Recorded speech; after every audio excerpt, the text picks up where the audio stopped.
No, you shouldn't have. What? Should have Filmed it? Yeah, and use I that wish we were. It was as a hilarious. viral opportunity right there. Yeah.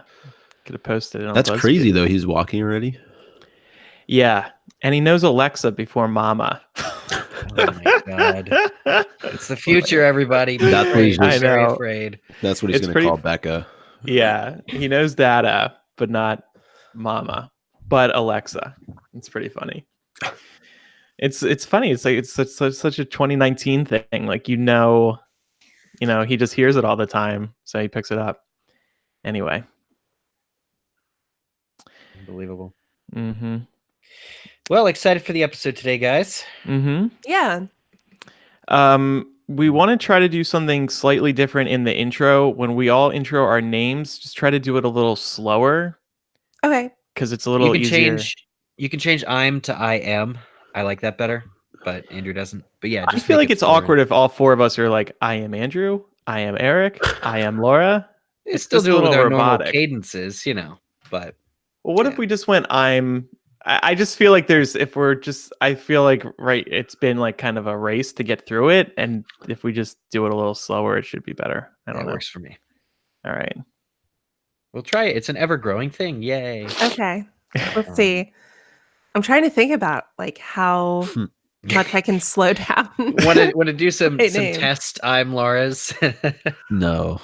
I also said we could say our last names, like even if Laura says T, we can go we used to just intro our full like names, which helps with our brands. No, we can figure it out. I don't think Micah wants to use his last name. I mean, Micah, not like soured on it. Are we all 14 soured years on our of last name? podcasting doesn't have my last name out there. I'm sure Right. it is in many places. So, speaking of which, All right. Oh, never mind. What? I'll tell it afterwards. All right. So let's start recording. Okie doke. Mm-hmm. I do have to leave at 11:30 latest. Okay. Audio's being weird, as always. Okay. I have a bell right here on my dad's desk. If I need any of to shut up, I'm just going to ring it. All right. Well, that's not annoying at all. You're going old school sound effect? Yeah. Okay. Everybody recording that song, by the way? What song? It's called Come On Eileen, right?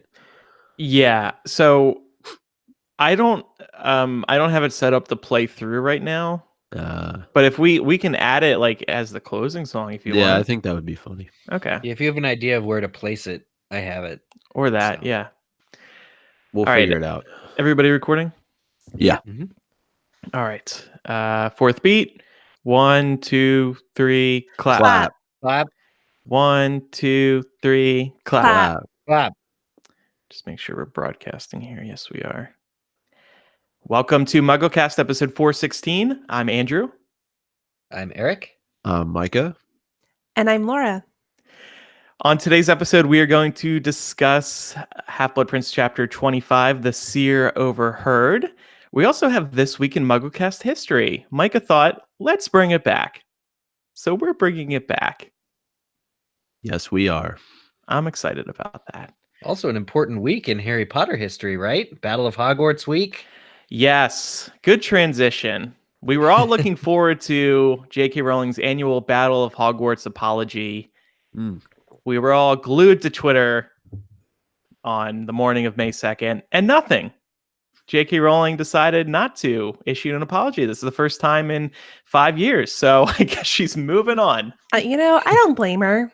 Yeah. She's tired of being sorry. Right.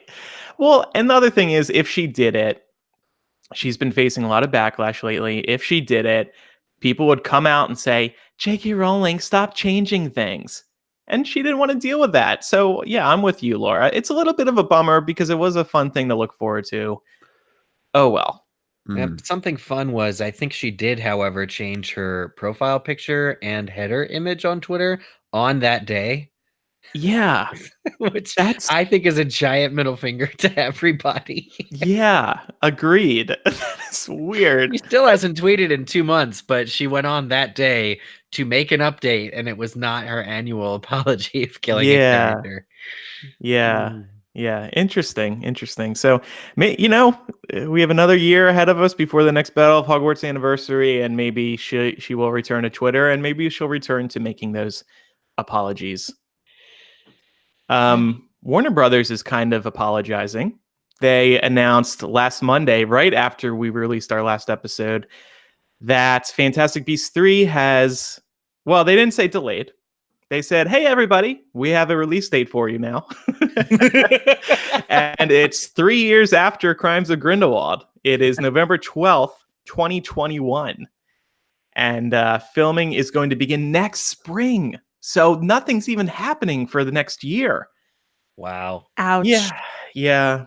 So we had expected it to come out November 2020 because 2016, 2018, 2020, space them out 2 years apart. Makes perfect sense.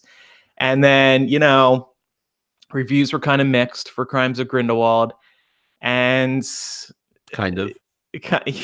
and, you know, we had heard those reports that J.K. Rowling took the script back and was working on it a little more. And we spoke about how WB's now ousted CEO said that, you know, they needed to make some changes. And now, Eric, you highlighted this one quote from the Warner Brothers press release announcing the new release date. They said, we are incredibly excited about and have confidence in the Fantastic Beasts series. We all believe this release date will give the filmmakers time and space to allow their artistry to truly flourish and deliver the best possible film to our fans. So this is an admission that they need to work on it, right? It's an admission at the very least that the new film will have time and space. The filmmakers now have time and space to allow their artistry to truly flourish and deliver the best possible result. Yeah, so I think it has something to do with, they might be saying that the last film was rushed. That might be like an implied, not, you know, overtly stated kind of a thing. Right. These statements are tricky. They're not going to, right, to your point, they're going to wordsmith it as best as they possibly can, and we can read between the lines. But I'd just like to point out last week when we were making our predictions for apologies in the Battle of Hogwarts, I did say that J.K. Rowling was going to apologize for killing the Fantastic Beasts series in 2 films, and this is about as close as you can get. You from won, a prediction Micah. standpoint. Yeah, Yeah, you were right. Just oh man, making that point. You're the seer we overheard. But, you know, people like us. So we're not going to spend the whole episode on this, but I did want to ask, are we a little worried that they're going to lose fans over the next 3 years? 3 years is a long time. People's lives change we're now 2.5 years away. We are all actively engaged in the fandom every week, thanks to this podcast. And you listeners are also actively engaged thanks to this podcast and other podcasts you might listen to. But then there are the casual Harry Potter fans who, for the next 2.5 years, they might watch a movie on TV every once in a while. They might go to a Harry Potter trivia night, but nothing's keeping them like actively engaged in the fandom. So are we going to be losing some of these fans over that time? right. No, You don't think so? You don't think this long gap is going to affect the box office potentially? it may slightly impact it. I was actually having this conversation with somebody yesterday, and they pointed out the fact that Harry Potter really, at this point, is on the level of Star Wars in terms of fandom. Think about how long it was between those films, those episodes being released. People still went to the box office. People still went to the movie theater. This is just a delay. Now, I get that it's a different side of the Potter series. It's not even Potter, really. It's a completely different story with some characters that we know. But I don't see the core fan falling off. Maybe the casual fan, to your point, Andrew, is going to lose a little bit of interest. But at the end of the day, they're still going to want to know the story. Yeah. I think there is something to be said for momentum, though. And Exactly. if the Fantastic Beasts series did have momentum, it does not anymore. So they're gonna have to, and I'm sure the whip smart people at Warner Brothers will be able to come up with a marketing campaign that effectively excites everybody again. But we're gonna need a little bit of a memory, a reminder of what has gone by. And I think leading into the new film, I think there should be a concentrated effort to kind of remind us what we like about the Fantastic Beasts series and kind of get it's this time period could be a pox on the momentum, or it could be a nice reset button that really allows a lot of us over time to forgive and forget some of the worser, less cool parts of this past. Yeah. I think the only thing that worries me is that this big break adds so much pressure to the expectations of the third film. And there's already a lot of pressure there, right? Yeah. Because hardcore fans are expecting something phenomenal to make up for the disaster that was that second movie. And now we have to wait even longer. So if it doesn't deliver, that will be disappointing. And I don't know what the future of the series would be after that point. Right.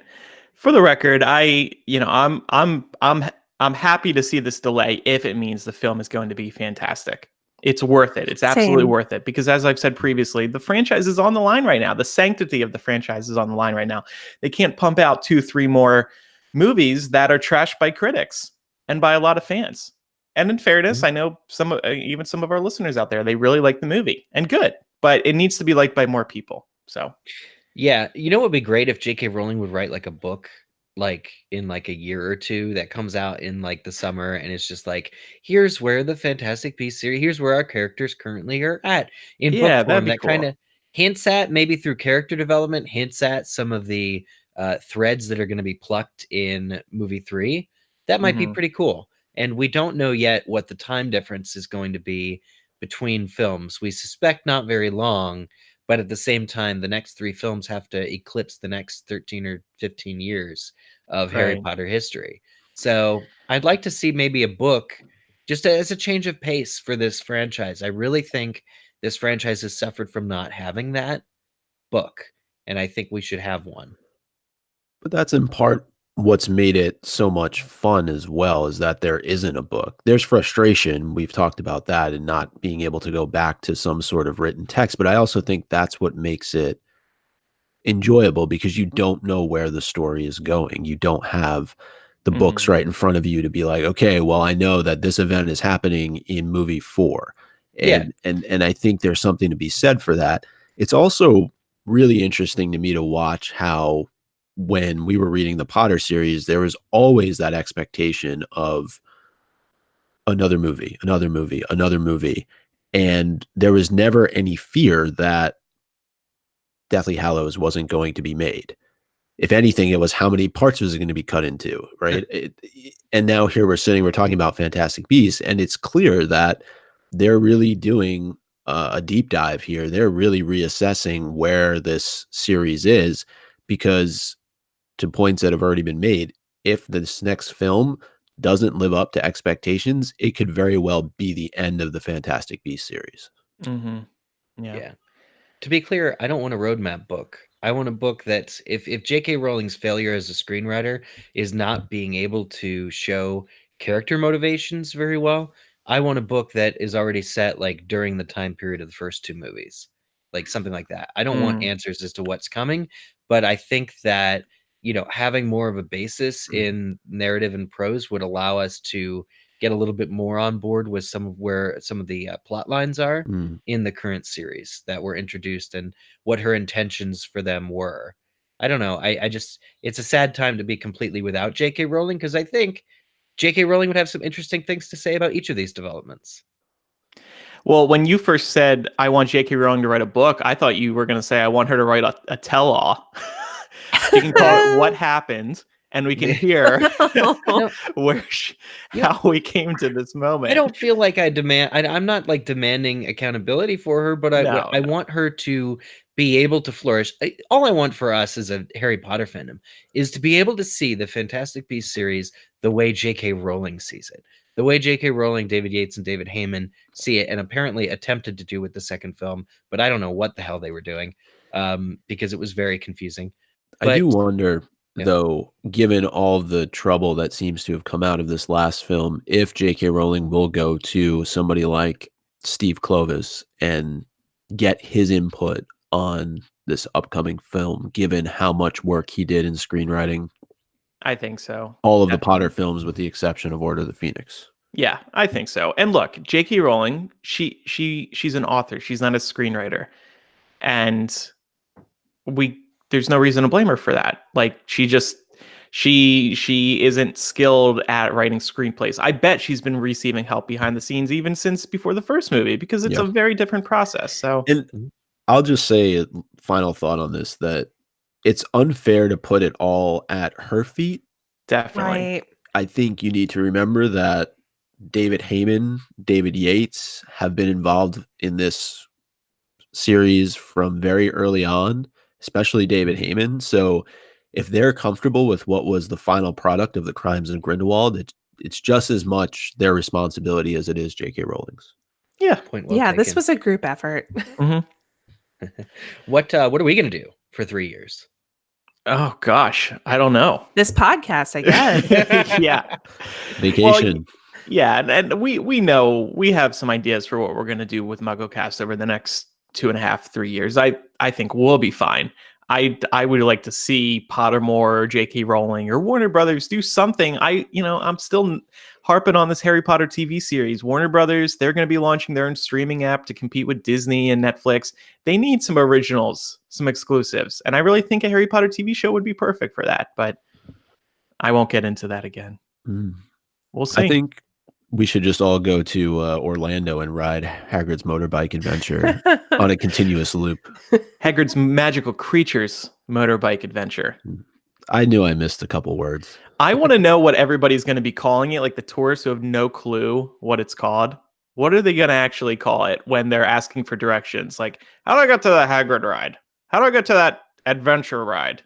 Sorry, sir. What adventure? Yeah, every ride is an adventure. It'll be the Hagrid roller coaster. Yeah, there you go. Yeah. But there's two of those, aren't there? There are 2 Hagrid rides now. Oh, yeah, you're right. It's so funny. The motorbike one. Yeah. All right. Just want to give everybody an update on our Patreon. The signed album art cards have arrived in Chicago. They look great. Ooh. Laura, your signature looks great. Oh, and thank Micah, you. Great job shipping those, Laura. Yeah, good work. Good work. And Micah, Eric, and I will be signing them together in a couple weeks. If you want to get your own, join us at patreon.com/MuggleCast and pledge at the Dumbledore's Army level or above, and you will be eligible to receive one.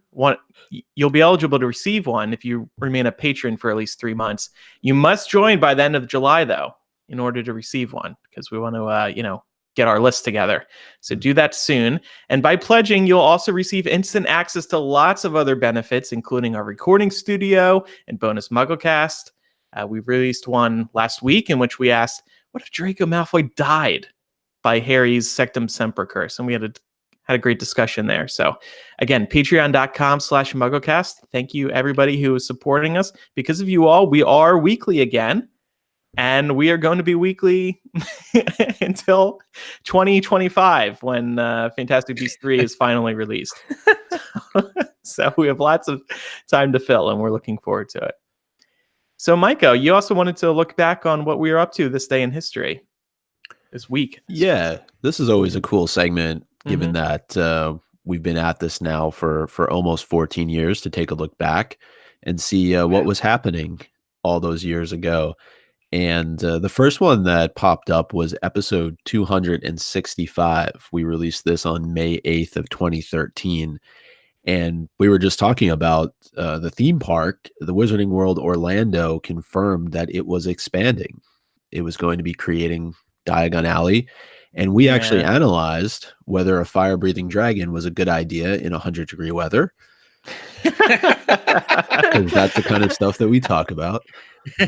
Well, and now we can address that in hindsight. I think it ended up being fine. You can feel that fire, when it does, when the dragon does roar, you can feel the fire on the ground, even though it's very high up. And, it's hot, but it's only for a second. So Yeah. We didn't know ice dragons were a thing back then. So that's what they should have made. And we also wondered how exactly the Hogwarts Express was going to work. And we still don't know because it's just magic. Well, a pulley system. That's the answer. That's interesting. I read that as we didn't know that it was going to go between the parks, but maybe we did. I'd have to listen to the episode. Oh, I think it might have been the ticket aspect, which they've really integrated seamlessly by doing a faux King's Cross, and kind of have your ticket taker be your ticket scanner guy.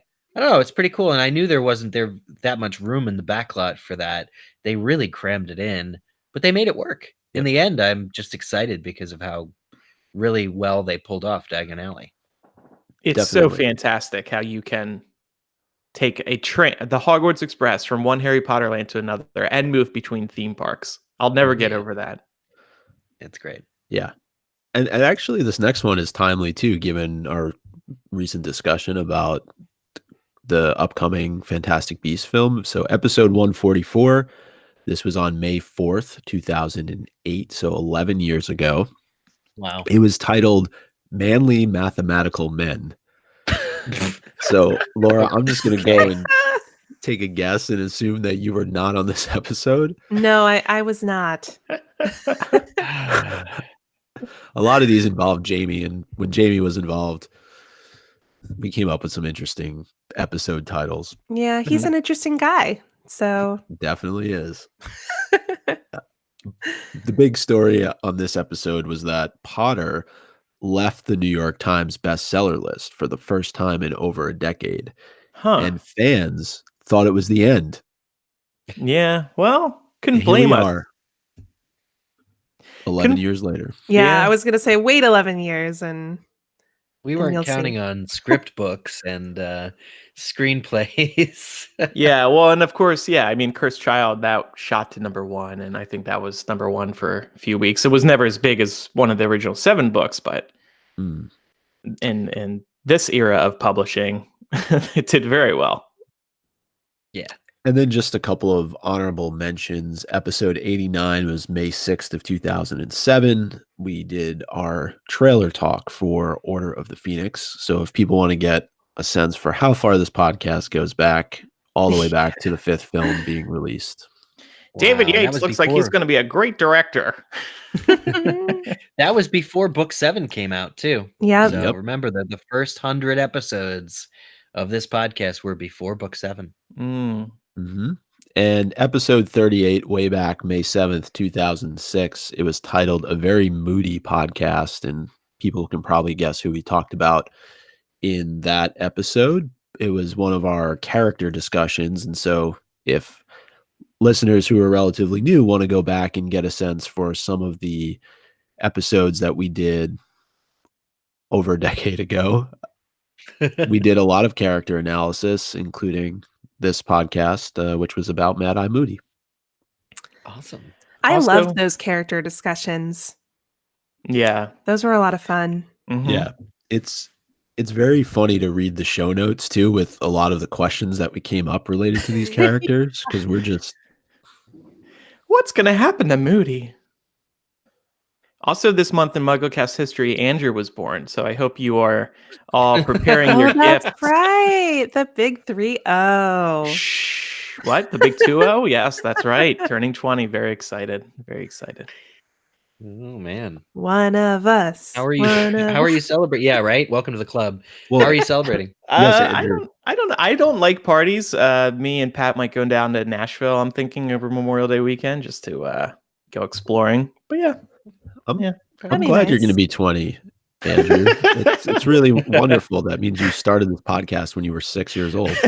Well, yeah. I mean, you sounded like you were 6 when you started. Absolutely. Man. All right. It's time now for Chapter by Chapter. This week, we're discussing Half-Blood Prince, Chapter 25, The Seer Overheard. Laura, kick us off with the 7-word summary. Harry discovers. Oh,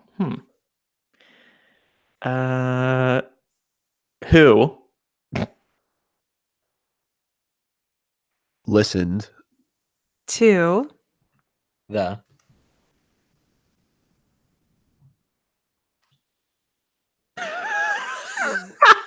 prophecy. You better. There you go. You guys caught me off guard. I didn't realize I was ending at first. I was like, Andrew, you can't not know what comes next. I was waiting for you to turn it on its head. Did you read this chapter, Andrew? But I know, Eric, there was something right at the beginning of this chapter that bothered you. It kind of shocked me. But tell us, what upset you? Yeah, so thanks for putting me in charge of this chapter discussion this week. Appreciate it. I read this chapter 3 times to prepare for this episode this week. And wow, I gotta say, book 6 being my second favorite of the 7 Harry Potter books, behind Prisoner of Azkaban. I think they're both exceptional books. I came across a take that I've never had before as it pertains to book 6. What do you guys think? I think the end of Half-Blood Prince might be a bit rushed. What?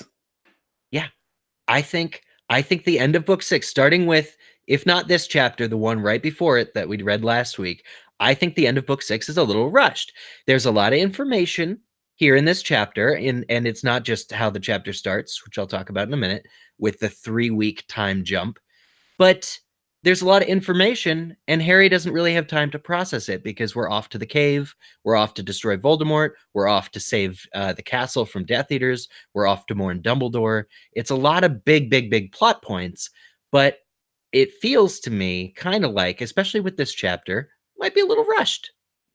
And that's because at the start of this chapter, we hear that Harry is overjoyed by all the attention being on him and Ginny versus him and everything else he's up to. Well, we can start there. I was hoping for your guys' general feedback on whether you think it's rushed, but I don't know. I don't think so. And I'll explain why once we, get into the details of this first point. I see what you're saying. I mean, I guess I like that it's all coming together in the final few chapters. It keeps it action packed. Yeah. So, okay, well, I'll just mention it then. There's a 3-week time jump. Harry finally gets the girl. He kissed Ginny at the end of the last chapter, and all of a sudden, it's 3 weeks later. And Harry is elated. He's overjoyed to have finally found somebody. The castle is all abuzz with the gossip, J.K. Rowling writes. But it's been 3 weeks, and I'm just like, what? How's Draco doing? Like, is Draco okay? Because he was, like, bleeding out the last time we saw him. It's like, it's not a big deal. 3 weeks later, all of a sudden, and in doing this, J.K. Rowling not only, I feel, robbed us of our characters. Like, he's our hero. He finally got the girl and we don't get to see it. What's going on with that? But also, if this book can be said, if you can break down Half-Blood Prince to having an A plot and a B plot. The A plot is clearly learning how to defeat Voldemort. The B plot is all these teenage hormones. And I don't think it's a satisfying payoff to the entire B plot of this book, to have a chapter where your hero finally gets the girl and then a 3-week time jump, which is described as being the best times of Harry's life, and we don't get to see it. That feels weird to me. Am I crazy? I don't think you're crazy, but I do wonder if she had included that, if it wouldn't have felt a little bit like story whiplash, because we would have gotten this like 3 weeks of just like, carefree happiness. And then all of a sudden Harry goes to the cave. Yeah. So it might have felt a little too stark. Mm-hmm. And that could be why she decided to put the time jump in there. Right. I agree with you, Laura. And I think that we do get a sense for the development of their relationship in mentions throughout the course of the beginning part of the chapter. And I just don't think for J.K. Rowling that this was a focal point for her story in the latter part of Half-Blood Prince. They got together. She knew that they were going to be together for the foreseeable future. They're going to end up married with kids. Mm-hmm. And we got a lot of those hormones, though, Eric, to your point, throughout the course of this book. And are you really going to want to read, kind of going off what Laura said, 3 chapters about how Harry and Ginny are running around the grounds of Hogwarts, snogging each other. Well, Right, the answer is yes, because Ron and Lavender, like, relationships are presented as these awful, horrible things. The relationships we would been forced to endure for Harry Potter are Harry and Cho, which is just sad. It just didn't, the timing wasn't right.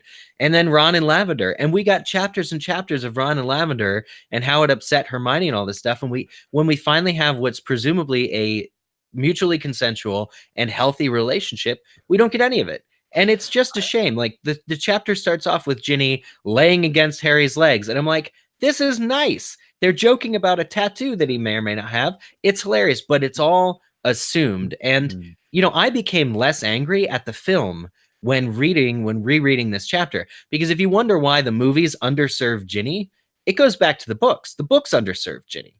The books just skip 3 weeks of what could have been the most important character development. Harry, we don't need to see anything explicit. Let me be clear. I'm not asking for explicit romance scenes. J.K. Rowling, for a good reason, just isn't interested in that. That's fine. But what I wanted to see was, when Harry eventually breaks up with Ginny, as he does at the end of this book, and he talks about some of the happiest moments of the last couple months, and they've been like a dream and all this other stuff. I kind of want to feel the payoff of that by having a few scenes where we see why Ginny is good for Harry, where we see where they really connect to one another. Maybe we could have a few scenes, let me just guess here, where Ginny, soothes Harry over his discomfort about Draco, or maybe where Tonks comes out of the woodwork. We feel that her storyline was underserved and wrapped up weirdly. What if Tonks now finally reveals to Harry that the reason she's been mopey and leaving her post all year is because she's in love? And Harry and Tonks can finally have that catharsis. I'm saying if there was at least one more chapter before the Seer Overheard in the cave, where we kind of allow Harry to live in the romance of it all, it would not only pay off the B plot of this book, but possibly be better for the book overall. I'm happy for Harry. I like the paragraph that J.K. Rowling wrote about this. He's been happier than he could for a very long time, but we don't need any more. No. Let's move on. I mean, okay, I'm fine with moving on, but does anybody else have any other comments? Yeah, I mean, I agree with you to the extent that Ginny as a character feels very underdeveloped in the books. I've always felt this way. I mean, you can all go back and listen to our bonus Muggle cast, where we talked about, like, is Ginny like a fully developed character, or is she just a Mary Sue?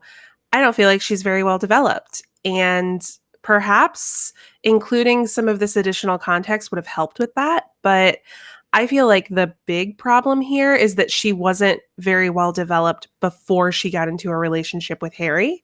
Mm-hmm. And as we all know, you got to be a whole person before you get into a relationship. You can't be half a person. That's not going to work. Mm-hmm. Come on, Ginny. So moving on from this point, I mean, and the last point I'll just add about it is I think that where we are in this story, it is now about the Half-Blood Prince. It is now about Horcruxes. It is not about Harry and Ginny, even though this has finally happened. If they would have come together earlier on in the book, I think, Eric, you would have gotten a lot more development of their relationship throughout the course of the book. But because of where we are, and they're finally coming together at this moment, Harry's focus needs to be on other things. It needs to be on the prince. It needs to be on traveling with Dumbledore. It's just not a focal point for J.K. Rowling. Yeah. I mean, presumably he's had 3 weeks of bliss, so we'll just have to take J.K. Rowling at her word for it. But Hermione's got a secret, y'all. And she comes up to Harry. He's reminiscing about a particularly blissful afternoon lunch, whatever he did with Ginny, whatever, we didn't see it. And Hermione comes up and throws a piece of paper at him and says, hey, I want to talk about the Half-Blood Prince. Harry's a little reticent. She says, I found this person, Eileen Prince, who is captain of the Hogwarts Gobstones Club. And Harry, first of all, doesn't even want to hear about it. He's sick to death of Hermione bringing up the prince.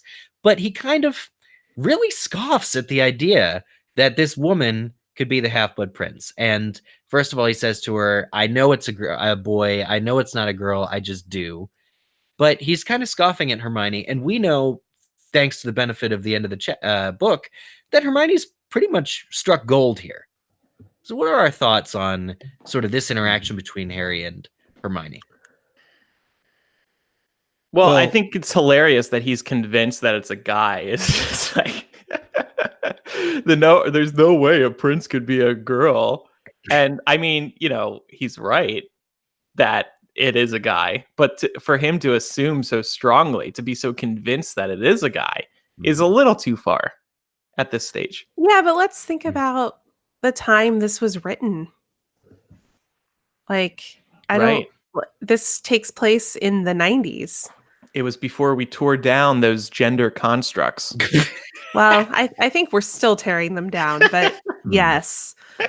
So I'm not surprised, and I don't feel like particularly offended by having read that or anything. I also don't think that it makes Harry in any way sexist. I know this was a point we wanted to touch on.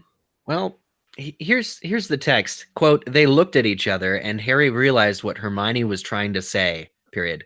He burst out laughing, period." I'm like, that sounds a bit harsh, right? That sounds a little bit like, you think she was the Half-Blood? Oh, come on, he says. Yeah, but also remember, Harry is 16 years old. Mm-hmm. I think we're forgetting. I like Laura's point of the time it was written, but also remember how old Harry is. It doesn't absolve him of acting fully in this way, but I also think that Rowling makes a point of having Harry internally react once he starts to process how Hermione is feeling as a result of what he's just done, because it was almost as if he was punched in the gut and he realizes, having growing up with Hermione, he believes that a girl is just as capable of a guy as achieving great things. And the fact that he's even able to process that shows, I think, that the sexist argument is probably a little bit weak. Mm-hmm. Now, I will say, I think that he's very biased in thinking that he can just tell that the tone of the writing came from a man. Mm-hmm. There's definitely some bias there, and that kind of thing is certainly rooted in like cultural sexism, but it doesn't mean that he automatically thinks that women are not capable of this kind of achievement. It just means that he has very stereotypical interpretations of what the gender roles are in written format. Mm-hmm. And I mean, there's definitely some room for growth there. And I actually really like the point that Micah brought up about that sort of internal struggle that Harry has when he realizes that Hermione thinks he's being sexist. Because this is what should happen, right? Like, if you're having a conversation like this in your day-to-day and something comes out of your mouth that can be interpreted as sexist and someone pushes back on you, this is how you should feel on the inside. Mm-hmm. This is the correct reaction. Yeah. Yeah, that's a really good point. She says, you don't think a girl could have been clever enough to do it. And he just kind of takes a minute and is like, but wait a minute, I know you and I've known you all my life. Like, yeah, he comes back. But he's still, so separately, he's still not willing to really forsake, he's not really ready to give up the high esteem with which he holds the prince. So he's really learned nothing from his attack on Draco, unfortunately. But I don't blame him. Like, I will actually stand in defense of the Half-Blood Prince and his book. Okay. Yeah. Now, I know you ask, has he not learned anything from what's happened to Draco? And when Ron and him are talking, it's noted that Harry's conscience squirmed when that was brought up. He clearly feels responsible for what's happened. We learned Draco's made a full recovery, but there's also the fact that throughout the course of this entire year, he's used this book, and there's just one time that he takes one thing that was on one page and utilized it, and he should definitely be held responsible. But if you look at the larger picture, everything that he's learned has only benefited him. So I don't begrudge him defending the Half-Blood Prince. And it just seems like Hermione is constantly trying to prove him wrong. And I don't know.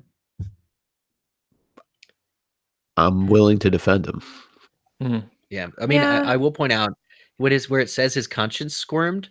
It says his conscience squirmed slightly.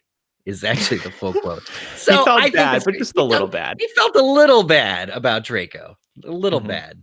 That's kind of where I do think though, if you look at the fact that it says 4 enemies and then there's this spell, given how good the Half-Blood Prince has been at potions, his ability or her ability to be able to come up with completely new ways to enhance these potions that are being made. Harry should have really thought about what kind of spell was going to hit Draco when he did what he did, because I'm just saying the level of, sort of intellect of this person is very, very high. So he should have expected some sort of really bad outcome to happen.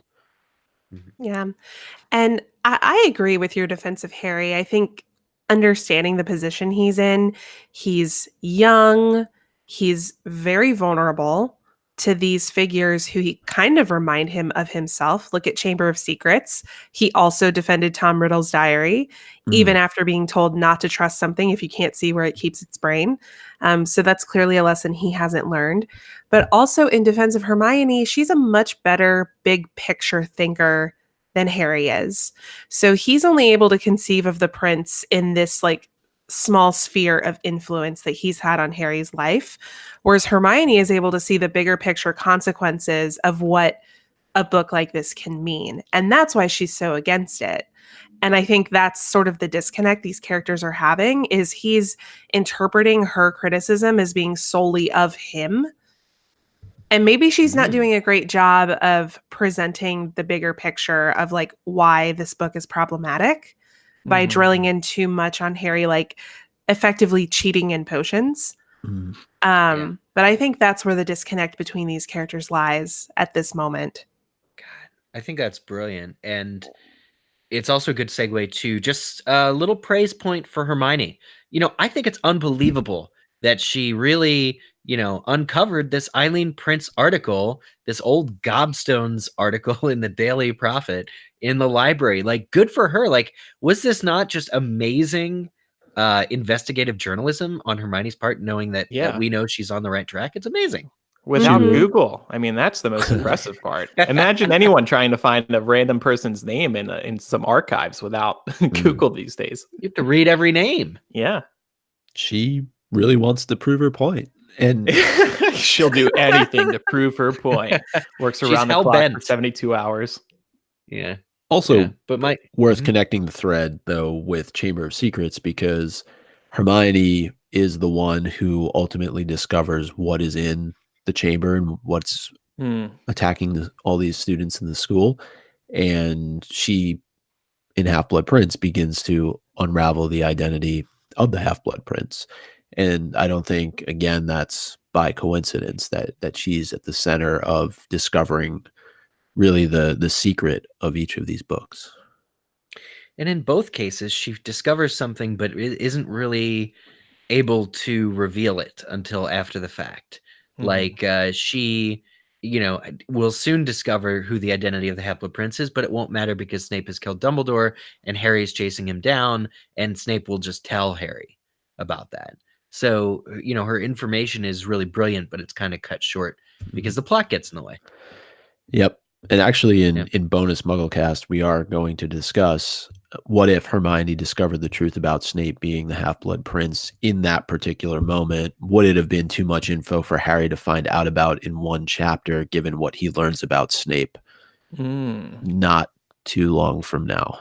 Yeah, so let's start heading on over to Dumbledore's office. So instead of GChat, or we mentioned not having Google, we're still using the 15th century method of communicating messages. Jimmy Peakes comes and hands Harry an invitation to Dumbledore's office again. So Harry's going, but on the way, he hears a noise. And he hears a noise, and it's this clutter of sherry bottles dropping. And quickly running over to it, he discovers Trelawney. Professor Sybil Trelawney is upside down, ass over tea kettle on the ground, She's been kicked or thrown out of the room of requirement. What is going on here? We find out that she actually got into the room, that she was using the room of requirement to store her sherry bottles because of nasty rumors that she's trying to quell. And we find out that she got in, but somebody else was in there. And this sheds a lot of light onto Harry's whole journey, this whole book of trying to get into the room of requirement. The last time we actually saw what phrases he was using, they were all Draco focused. Show me the room that Draco's in. Show me the room Draco's using. Trelawney just, presumably went, I need that place to store my stuff, just like Harry did in the previous chapter with the tiara. And she got in. She got in with Draco in there, which means Harry could have gotten in. This whole year, Harry could have gotten in when Draco was in there, even if he had just said the right thing. Yeah.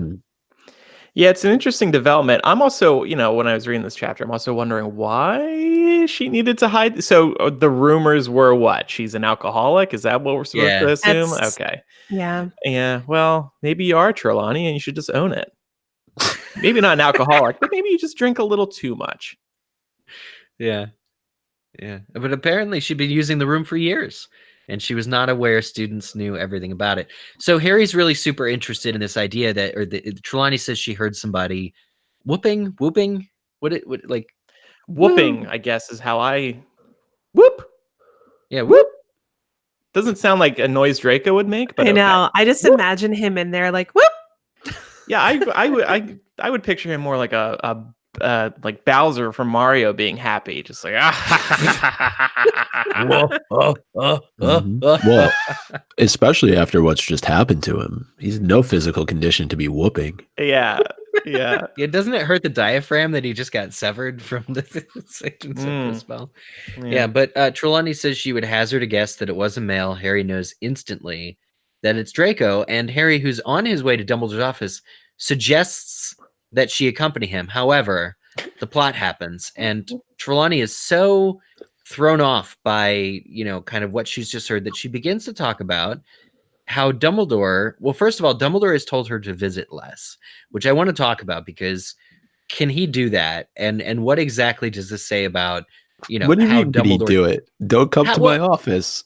I mean, Trelawney's been bothering him all year. We've seen her in his office at least once before complaining about the centaur and all this stuff. But Dumbledore should be a little bit, I mean, as a headmaster, as a manager of these staff, can you really tell a teacher to not come see you? Yeah, you can. Yeah, but Laura, isn't that wrong? I mean, as the headmaster of the school, you should be welcoming your teachers as often as they want to visit you. Not if they're coming into your office to constantly be prejudiced and complain about, other beings who are not like them, Right. Yeah. It does reach a point where if somebody's coming back and repeatedly complaining about the same thing again and again, you've given them the same answer 50 different times, you're going to be like, I don't want to talk about this anymore. So unless you have something else you want to bring to my attention, don't come back. Yeah. At this point, she's just like a nagging fly that Dumbledore can't get rid of for reasons we've already discussed. So he's just stuck between a rock and a hard place. It has a lot to do with what she wants to tell him, though. And he obviously already knows what inevitably is going to happen to him. And he's probably just a little bit tired of hearing it. But it is surprising, though, going all the way back to Order of the Phoenix, how protective he was of her in that book when Umbridge tried to boot her from Hogwarts, that he would now be taking a different approach towards her. But maybe he's just busy and he doesn't have time to deal with Trelawney's predictions. Well, I also think he doesn't want to give any credence to this theory, right? Because it's not going to work out if he starts sort of lending her credibility on these predictions. Yeah.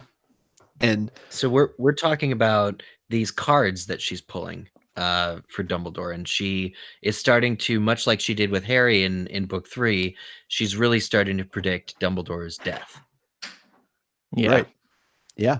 And we've probably talked about this at some point and done a character discussion on Trelawney, but She's supposedly a descendant of the great seer Cassandra, and I think it's actually mentioned in this chapter.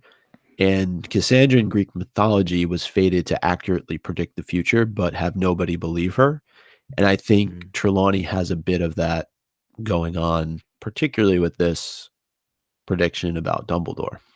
Mm-hmm. Yeah, there's even a good joke about how Harry knew all too well what it was like to be the object of Trelawney's predictions, because she says, like, "You were a fantastic object. I miss having you in my classes. You were a great object." And he's like, "Yeah, I know what that felt like." So even Harry is able to not like blame Dumbledore for like telling her to visit less, but he does want this extra evidence against Draco. So he wants her to come with him to the office. But that only lasts so long, because within a minute or two, he's about to leave her and run up to Dumbledore's office, storming on his own. He finds out that Trelawney, she talks about her first interview for the job of divination, and Dumbledore was there. And of course, we know what happened is she gave the prophecy that implicated Harry or Neville, and Voldemort and that whole thing. But what we didn't know is that Severus Snape, was apprehended by Aberforth Dumbledore halfway through the meeting. Trelawney doesn't really have a clear image or clear picture of what happened because she was in a trance state. But Snape overheard the prophecy, and Harry never knew that it was Snape. And Dumbledore kept this information from Harry. Yeah. So my stance on this is that Harry did not need to know. It would not help Dumbledore make his case for Snape to Harry. So I find it kind of unfortunate, actually, that Harry did find out. But on the other hand, as a reader, it's a pretty fascinating development. So yeah, it shows a lot more of Snape's character to me, though, given him having done what he did and overhearing the part of the prophecy and then taking that back to Voldemort, to still be willing to treat particularly James in the way that he does towards Harry, knowing that he played a part in his death, whether directly or not. The fact that he had, for all of the bullying and teasing that went on while they were at school together, he paid him back in about as well as you can pay anybody back for something. And the fact that he still behaves in this manner, and he still has this kind of chip on his shoulder, and he treats Harry the way he does because of it. I mean, Snape's a pretty shitty person. Absolutely. Yeah. Really good point. The only person that he felt remorse over was Lily. Let's be clear. I don't think he cared about James. I don't think he particularly cared about Harry either. Yeah. It's just, for me, this is information overload. Like, this comes at a point in the book when I don't know what to do with time for Ginny and Harry, Eric. Well, I can deal with that information. With the Snape thing, it's so tacked on to the end of this. Like, we're back. So, I mean, Harry confronts Dumbledore, and you know what Dumbledore's like? We've already talked about this. I'm not interested in what Draco and Snape are doing together. I found a Horcrux. You want to come? And it's just Harry. Like, Dumbledore gives him like some reasons, why he hasn't told him, and this, that, the other thing. But there's no room for this information in this chapter because Dumbledore's found a Horcrux and Harry wants to go. And so this information, which is potentially earth-shattering, you could end an entire book with just this info. No, but don't you understand? That's the whole point. Like, you're building the case against Snape. It's starting. It's already started, but now you know that he was the one who overheard the prophecy. You're going to find out that he's the Half-Blood Prince. He kills Dumbledore. So now all the cards literally are being stacked against Snape, and this is part of that. I mean, this piece of information is huge for Harry, and it justifies his behavior towards his feelings towards Snape. If for any moment he was ever considering, potentially even having the slightest nice thing to say about the guy, it's all out the door now. he I mean, he still absolutely names his despises him, and there's a huge contrast going on, right? Because at the end of the day, Snape has been helping him this entire year. So yeah. it's a very interesting sort of balance between those two sides. Yeah. I just I'm actually surprised how Dumbledore is kind of taken aback. He did not expect this information to come out when it did. And there's a period when Harry like bangs on his door and comes in and starts accusing him. He kind of really doesn't know what to say. He whitens a little bit. He doesn't move. There's like an extended period of time where Dumbledore doesn't react. And then he says, how did you find out? Like who told you? So it is kind of crazy, but at the end of the day, as you guys said, like they have business to tend to. So sort of the Harry and Dumbledore thing, and you can read it. I had excerpts, but it's too long, and just read it in the book. It's great. But Harry still is kind of the mindset that Draco is going to try something and Snape is going to try something. And even though Dumbledore talks about, do you really think I wouldn't leave Hogwarts with accurate protections in place? La la la la la. Harry still goes home and arms all of his friends. He gives them Felix Felicis. He gives Hermione the Marauders map. Says you got to round up all the Order Dumbledore's army members and tell them that something is going down tonight. And by the way, Dumbledore's like, of course I've got the school taken care of. Meanwhile, like 2 chapters ago, Harry's walking through the front door because it was unlocked for some reason. And no, that wasn't the Felix. That was bad security at Hogwarts. Yeah, right. Yeah. He's got one student being attacked by a necklace in Hogsmeade, and then he's got another falling down poisoned. His security is terrible. Like that's why I said it's almost comical that Dumbledore's comment to Harry about second guessing his ability to protect the school, and that's not even to mention when he is there, the security is terrible. Yeah, so it is a running joke. I love it. Why wouldn't Harry go and arm his friends and tell them what they should do? Yeah. Do you think that's part of Dumbledore's assumption? That he's like, do you really think I'd go off and leave the castle defenseless, knowing that Harry's going to go and sort of like give all of his friends the heads up? And maybe that's the security Dumbledore's talking about. So twisted. But that's such a twisted idea. He's always thinking 3 steps ahead. Yeah, but for this entire year, he's allowed the school security to be compromised by Draco. Knowingly, in many respects. Right.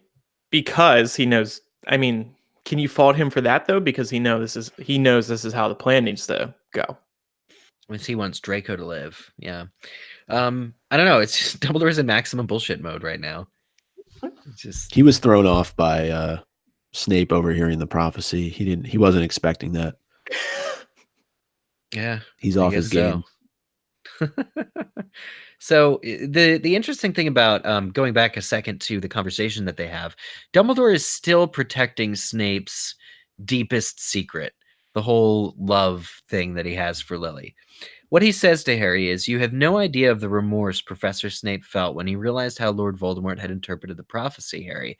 I believe it to be the greatest regret of his life and the reason that he returned, ... and he gets cut off. It's all here, really, that Snape loved Lily, but Dumbledore is stopping short of telling Harry that, and I do respect that about Dumbledore. It's really not his place to tell Harry what happened. The only way that can happen is if Snape tells him some way. Mm-hmm. Yeah. Also, fascinating to read this, knowing what we know now. Sorry, Laura. No, go. It's fine. I think also the point in Dumbledore not providing Harry more context here is that context would have fallen flat. Harry wouldn't have viewed it as legitimate or genuine, and he would have just laughed it off and been like, well, that's completely ridiculous. How could Snape have loved my mother? F off, Dumbledore. Or, he could have believed Dumbledore and just been really repulsed by that idea. Like, ew, I could have been the child of Snape. Like, oh my God, no. Or why is Snape creeping on my mom? Yeah. There's that side of it too. Just sliding into those DMs. Yeah. Oh my God. Given the state of mind, yeah. Yeah, maybe if we didn't have the cave to get off to, there could be a real big moment, a Snape moment of like forgiving Snape. But it is ultimately it's too early to do that because, as No. you say, Micah, like the end of the book is all about vilifying Snape, and then he kills Dumbledore. So I do see that is a point well taken. You mentioned there's a connecting the threads here. Yeah, just Dumbledore leaves the school quite frequently, actually. In this book, we know he's off hunting Horcruxes, but he's forced to leave the school in Chamber of Secrets when stuff goes down. Mm-hmm. Doesn't mean he doesn't leave in other books, but just connecting those threads together. Good one, Micah. Love it. Thank you. Yeah. He always seems to leave the school when important things are going to happen, like even Sorcerer's Stone. Where was he? Oh yeah, he got an important owl to the Ministry of Magic, but then realized that it was an error and came back. You know, you never see Voldemort and Dumbledore in the room together at the same time. Oh wait, you do in Order of the Phoenix, I guess. But anyway, Harry and Dumbledore, the chapter is coming to an end. They go to Hogsmeade, and a couple of things about Hogsmeade we learn in this chapter. One, that it was Aberforth who sort of was guarding the room where the interview was taking place. He at least is aware enough of what everybody in his bar is doing that he apprehended Snape. And this kind of was good indication that for whatever shit Aberforth talks on Albus in book 7, when we meet him properly, they had a very good working relationship that dates all the way back to the 80s, the early 80s. So for the last 15 years, for all intents and purposes, Aberforth has really been Albus's number one spy in Hogsmeade. Yeah. I mean, everything from being able to identify Voldemort's specific followers that had joined him in Hogsmeade, waiting for him to get the Hogwarts job, to apprehending Snape and probably saving the world, all came down to Aberforth. So, you know, massive props to Mad props. him. So yeah, mad props. There are kind of three things that I thought about reading what you wrote, Eric, and interested to kind of get your thoughts. One is that at the end of the day, they're brothers, regardless of what's happened. We'll learn about, hopefully, if the future Fantastic Beasts movies are released, what happened to Ariana, but they are family. The second is both are members of the Order. And the third is that there's this ugly looking Death Eater snooping around Aberforth's bar. Of course, he's going to be somewhat suspect. I personally believe that his goat found Snape, told Aberforth, and Aberforth came in. The goat is the security mechanism in place. People don't realize. That's interesting. How long have you been holding this theory from us? I think I should tweet J.K. Rowling. I like it. So the I have a goat is question. Voldemort. So, like, they've got this big, beautiful castle, Hogwarts, which is a school. Why is he performing job interviews in the Hogshead? Sometimes you just want to get out, Laura. You want to shake things up. Have you ever gone on one of those walk and talk interviews? I did that once. What? When I was interviewed for an Apple store at the mall, we didn't interview in the Apple store. Me and the manager walked around the mall. It's kind of like that. That's really interesting. Yeah. Yeah, I don't know. I mean, Dumbledore takes some interviews in Hogwarts and takes other interviews outside of it.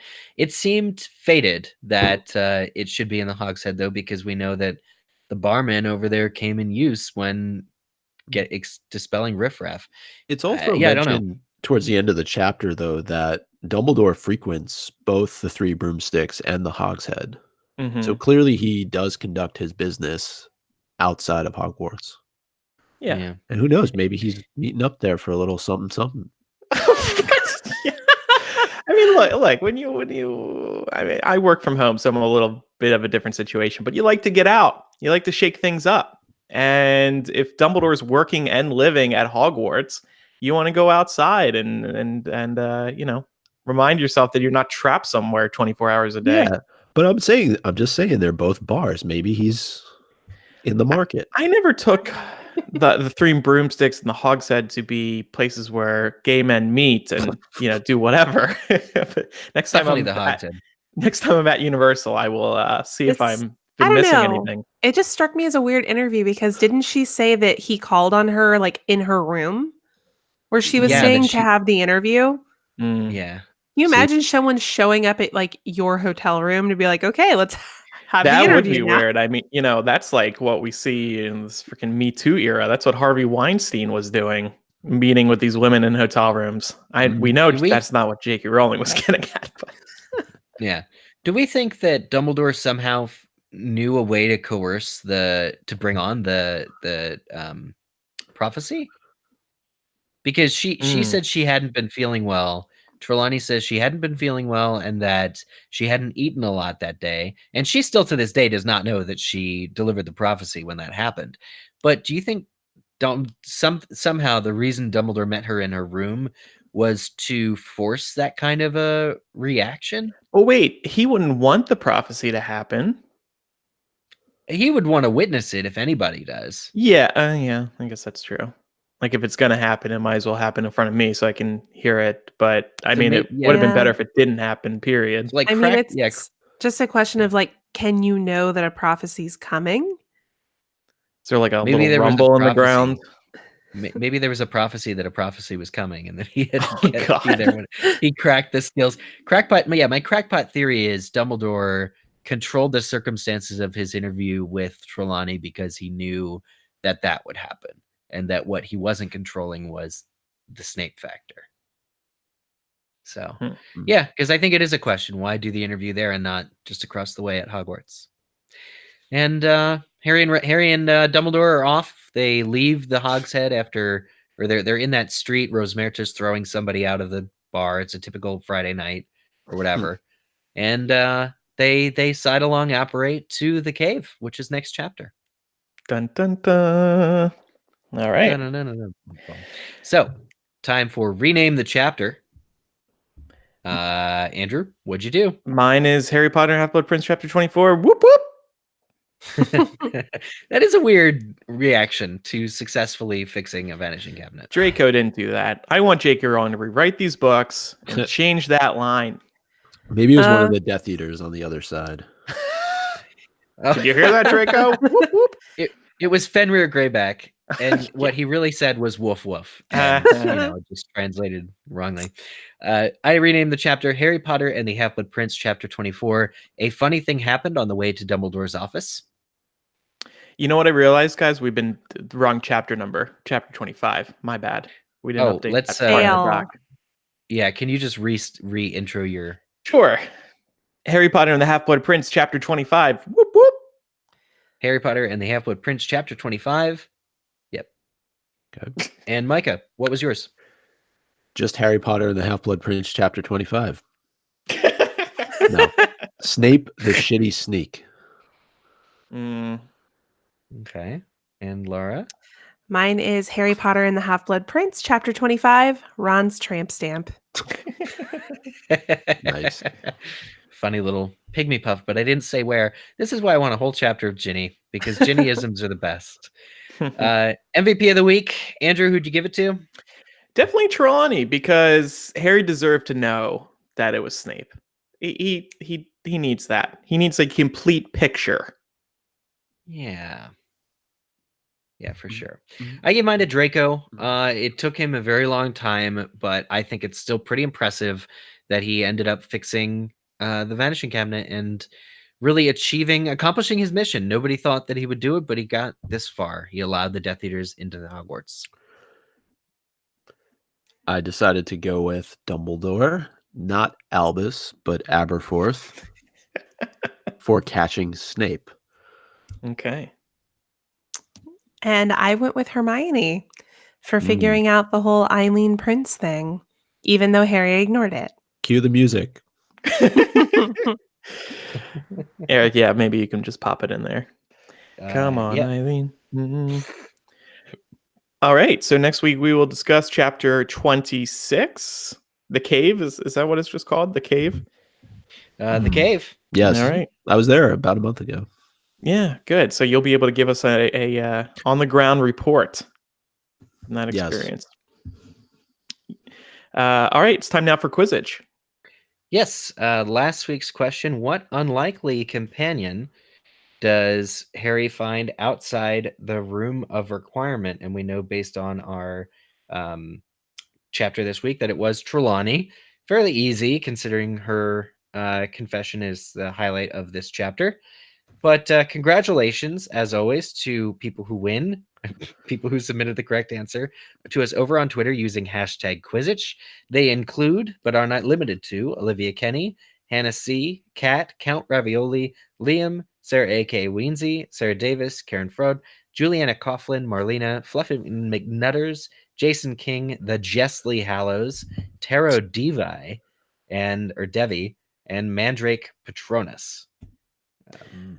Well said. They include. I like that new format. Yeah, there's too many to note it, too many to say everybody, but we'll hopefully, if you keep entering, we'll get you again. Yep. And next week's question, although it's a little bit of a spoiler, there are inferi in the next chapter, everybody. Sorry to spoil you. Yeah. What is the first spell that Harry shouts, that Harry directs to the inferi? Sectum Sempra. That might be a contender. This could honestly be a multiple choice. I think the first one is a little silly, but we'll see. Okay. We'll see for sure. All right. If you want to get in touch with us about anything we discussed today, you can go to mugglecast.com and we have a contact form right at the top of the page. You can also just email us directly, mugglecast@gmail.com, tweet us, twitter.com/mugglecast, follow us on Instagram, instagram.com/mugglecastpod. Micah, how's getting Instagram.com/mugglecast going? Great. You haven't done anything. You got my hopes up and you're letting us down. Andrew, this takes time. Yeah. You can also call us 1-920-368-4453. That's 1-920-3-MUGGLE. If you do call us, just keep your message around a minute and try to call us from a quieter place. We would also appreciate your support at patreon.com/mugglecast. It is why the show is weekly. You will get instant access to tons of benefits. And if you pledge at the $5 level or higher, you will receive signed album art later this year, over the summer-ish, late summer, early fall. Just make sure you are pledged by July and you remain a patron for 3 months, and then you will receive the aughts, which looks great, by the way. Really happy with our printer. They've done a great job. Yeah, they did both years. I can't wait to sign it with you guys. That's going to be great. Yeah. And Laura, I already found the card, that the first one that you signed, you wrote on it, first card signed of 2019. Yep. Cute. Felt like that recipient deserves to know. Yeah, it's a cool little fact. Yeah. You know, if we hit 1,000 patrons this year, let's give that to the 1,000th patron. Yeah, we could do that. Sure. We're not too far away for that, so we'll do that. All right. And again, that's all available at patreon.com/mugglecast. And speaking of Patreon, we are going to be recording a bonus MuggleCast right after today's episode, asking what if Hermione discovered the truth about Snape being a Half-Blood Prince? Thanks, everybody, for listening. I'm Andrew. I'm Eric. I'm Micah. And I'm Laura. We'll see you next time. Goodbye. Bye. Bye. All right. Could I bail out of this one? Is that okay? Yes. Will you have time, or when will you be able to? Yeah, as soon as they leave, I can do that. They won't be more than like 90 minutes, I don't think. They don't hang. Okay, cool. Get out. I want to edit before Thrones. So. Grandma, get out. I need to work on my podcast. But Andrew, I only see you a couple times a year. I don't care. Real quick, what were you guys' thoughts on that chapter discussion? I know it went good. I mean, I thought it was good. Yeah, plus it was only an hour 10 plus the news. So yeah, that tried to keep it short. It was the hardest challenge of my life. I think it was good. I thought we hit on a lot of really good points. Yeah, that was just the right length, I thought. So okay. Got a thumbs up from me. All right. You guys are happy, I'm happy. Yeah. All right. Well, I'll bail out, but thank you guys. All right. Yeah. Enjoy. Okay. Yeah, thanks. And all right, talk to you later. And Eric, I'll have the audio files in like 3 hours at the latest, 2.5 maybe. Yeah, we'll put them up as soon as we can. Cool. All right, guys. Talk to you later. See ya. Bye. All right. Who's running this? I can run it. I can at least start it. Yeah. I'm gonna keep the stream open just in case it ends. Oh, okay. Okay. Yeah, but I'll mute the mic. Cool. Well, feel free to chime in. I guess he's really going now. Welcome to Bonus Mugglecast for May 2019. And we are going to continue off of the discussion we were having earlier about the identity of the Half-Blood Prince, or at least part of the identity being revealed by Hermione in chapter 25. So wanted to do another what if. I know we did a what if on the last Bonus Mugglecast about Draco. This is another one. What if Hermione had discovered the truth about Snape being the Half-Blood Prince? Do you think it would have been too much info for Harry to find out about in one chapter related to Snape? And what would have been really the fallout from that? That's a lot of questions, I know, but... Yeah. I don't think this would have worked because Harry would be incredibly reticent to believe that Snape was the Half-Blood Prince. Like he would be going through this like realization that Snape has actually been the one helping him in potions all year. And I think much like when Hermione made the suggestion that Eileen Prince might be the Half-Blood Prince, he would have been like, no, that's not possible. I can tell. I know how Snape talks. This writing here in this book, this is not Snape's tone. I can just tell it wasn't him. And I think he would have been in denial about it, and it probably would have caused bigger issues later in the chapter, you know what, like more conflict between Harry and Dumbledore when in fact he and Dumbledore just needed to be on their way to the cave. Yeah. I definitely think it would have exploded Harry's little head. I think his head would have blown clean off his shoulders. Because Snape is somebody that he absolutely, especially by the end of this chapter, detests and wish would be dead. But the Half-Blood Prince is a person that he absolutely loves and would sacrifice his closest relationship with his closest female friend to defend the Half-Blood Prince. And it's the complete opposite. Like, Harry would not be able to reconcile in the span of a chapter or several the idea that those two people were the same person. Right.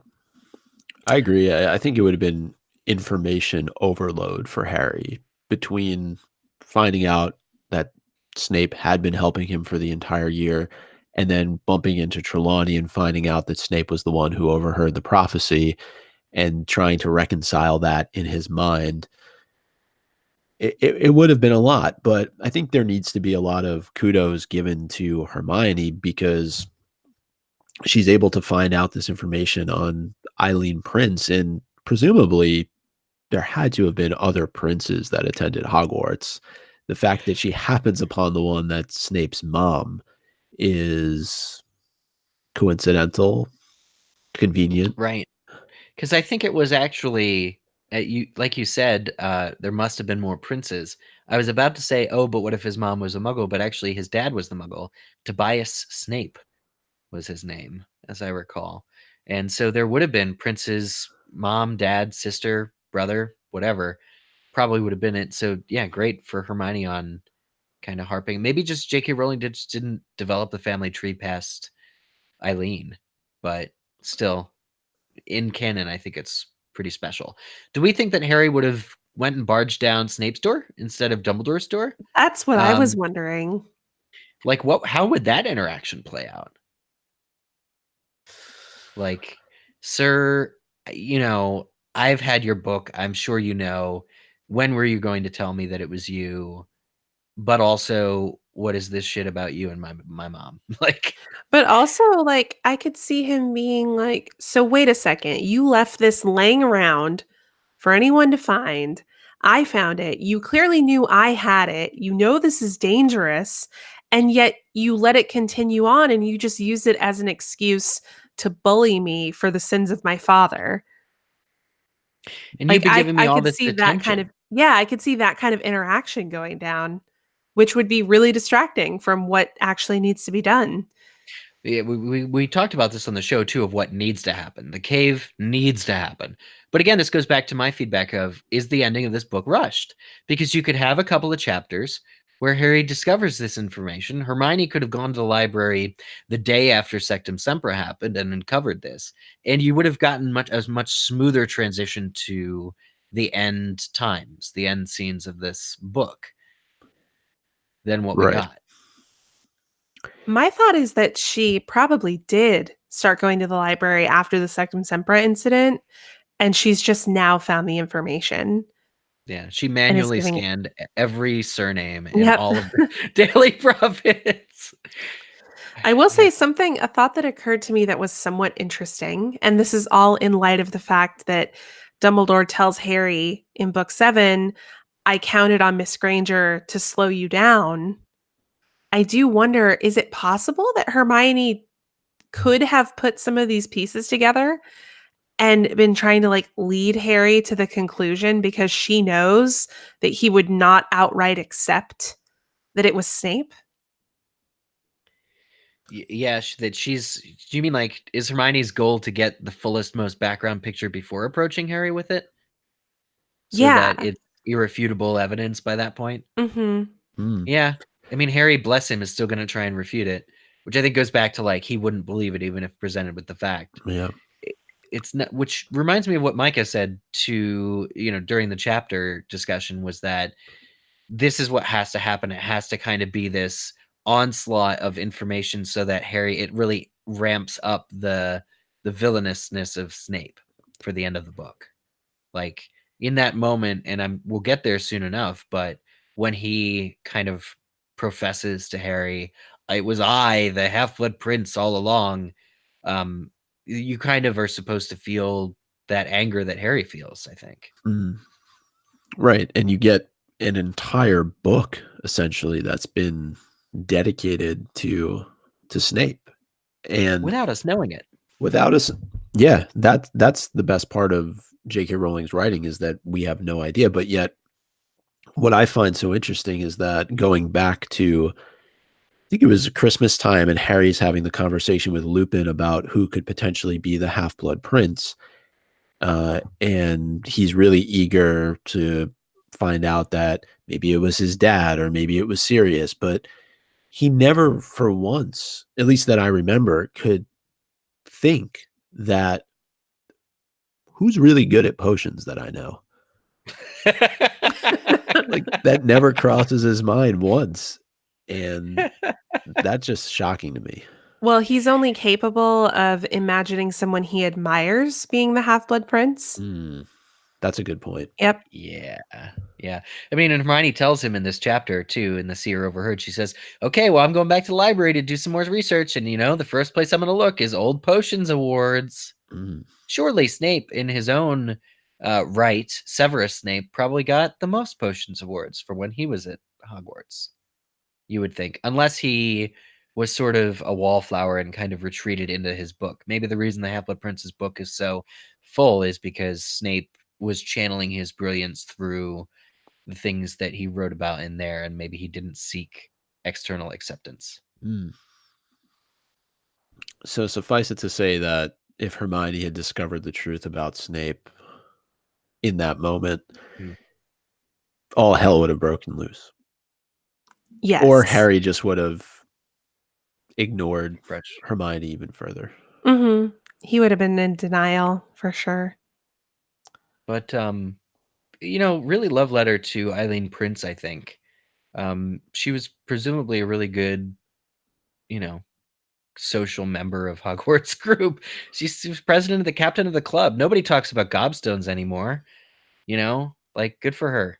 I just think that she does not get enough attention, I think, in the end. Just stepping stones to Snape's character. Definitely. And I wanted to ask this during the episode because it tied into the conversation we were having about whether or not Harry was being sexist in his evaluation of who the Half-Blood Prince could potentially be. Do you think Harry reacted at all to the photo of Eileen Prince? Just the physical photo and how she looked, and just looking at her and saying, there's no way that could be the Half-Blood Prince. I'd have to read the. Yeah, I'm thing not sure if there's specifically. anything in the text that specifically points to that, but Oh, it is actually. oh Here it yeah. is. Harry picked up the crumbling piece of paper and stared at the moving photograph, yellowed with age. Ron leaned over for a look too. The picture showed a skinny girl of around 15. She was not pretty. She looked simultaneously cross and sullen, with heavy brows and a long, pallid face. Underneath the photograph was the caption, Eileen Prince. And then it says, so her name was Eileen Prince. They looked at each other. Harry burst out laughing. So yeah, it's some skinny girl who kind of looks like Snape. I know. And so I love how the description is so clear. And as readers, we just don't pick it up at all. Yeah, if you do a find search for pallid, the times that somebody is described as pallid, it's like 78% Snape and a little bit Wahlberg or Black. But yeah, it's mostly Snape. So yeah, there you go. I just wonder if it was a little bit of unconscious bias going on. Oh, definitely. I think that's true. Yeah. But that kind of, so to reiterate, kind of, Micah, with what you're saying about the overall goals of this book, that we learn so much about Snape without knowing that we're learning so much about Snape. Do you think J.K. Rowling really meant this book to be the launch pad that it was for discussions about Snape's loyalty? Because all I can remember, you, me, Laura, Andrew, Kevin, everybody discussing after the book came out and the first couple episodes of MuggleCast was, I don't think we questioned Snape's loyalty. I think we all knew that Snape kind of, for the most part, did what he had to do. And that Dumbledore, I think our popular theory was that Dumbledore ordered Snape to kill him. And I think that a lot of these good points of knowing like where Snape comes from really allowed us to firmly make that kind of case. I think that we were very caught up in the story itself and how the story was going to play out. That's not to say that we didn't really analyze things. We definitely did.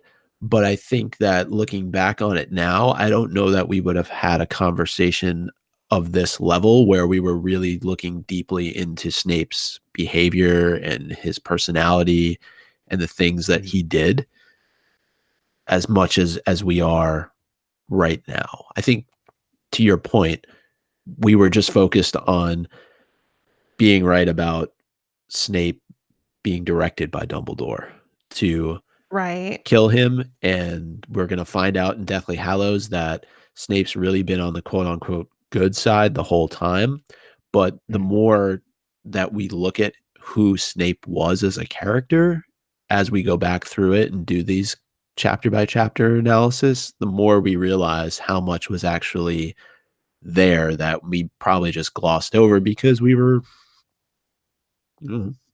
16, 17, 18 years old. Yeah. No, I mean, that thing you brought up today about Snape being directly responsible for James's death and yet still going at Harry over James is pretty valid. Never really thought about that so directly before.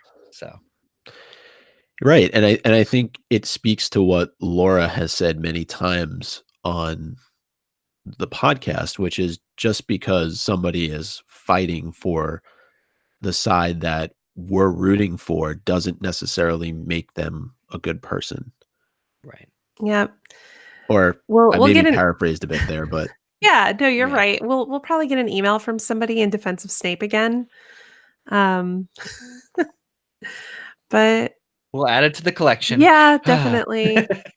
Let's just accept that Snape is a very complicated, multifaceted character, and that's why we love analyzing him. Yeah. Yeah. And I think there was a lot in this chapter that probably could have been analyzed even further. There's just so much information that's being thrown at us that we've, as readers, had wanted for so long. The fact that we finally learned who was listening outside of the door when Trelawney was giving the prophecy to Dumbledore, and it was Snape. So, yeah. But for future bonus MuggleCast, then we can come up with those discussions. But Yeah. I think that about wraps this one up. Any other closing thoughts? Kind of a throwback to the episode. I think instead of the whoop whoop, Draco should have like played an air horn sound. Like wow, Yeah, yeah. wow. The like "Brr, brr, brr, brr, brr." Boo, boo, boo, boo, boo. Oh my god. And on that Submit note, your submit your what sound should Draco have made entries over on the comments of this bonus MuggleCast. oh, and you know what we forgot to do, but I guess Uh-huh. patrons can listen into this, and maybe we can throw it into this bonus MuggleCast. But actually, I was listening. I think I mentioned this to everyone in the Slack chat, but I was listening to an older episode. Hopefully, I can find out what number it was. Oh, I know what you're saying. Speaking of what kind of noises Draco should be making. Oh my god. I'm terrible at trying to find these conversations, but basically, Laura, you had said that when Harry was confronting Draco, I believe it was just prior to the Quidditch match, and Draco was walking with these two younger girls, and he demanded from Draco to know where he was going. And I think, Laura, you said something along the lines of maybe he just had to take a really nasty shit. Yeah. And given all the discussion we did about Draco being in the bathroom and Harry just barging in last week, I thought it was very, very foretelling that that the fact that you had that foresight is just unbelievable. I think you're giving me too much credit. We're connecting the threads between episodes. Yeah. We've gone meta, you guys. Yeah, connecting the crackpot threads. Yeah. Oh my god. Well, thanks listeners, and thank you as always for supporting us on Patreon as well. Yep. We will see you next time. Next time. Bye. Bye. Bye. All right. Good Cool. stuff. Awesome. That was a great show, guys. Yeah. Yeah. I think we should remember though that Andrew is still streaming us. So Oh, yeah. we don't want to say anything else. We don't want to talk shit about Andrew. That would be horrible. All right, I'm leaving the Google Hangout. Upload your audio. Thanks. All right, y'all. All right. Are you going to cut this from the audio? Because I didn't do two separate ones. Is that all right? Never mind. Did he dip out? I think so. Well, he'll figure it out. Yeah, I just know normally he's very much a proponent of two audio files. Oh, well, mine's all one too, so he'll figure it out. It's fine. All right. Bye, patrons. Yeah, bye.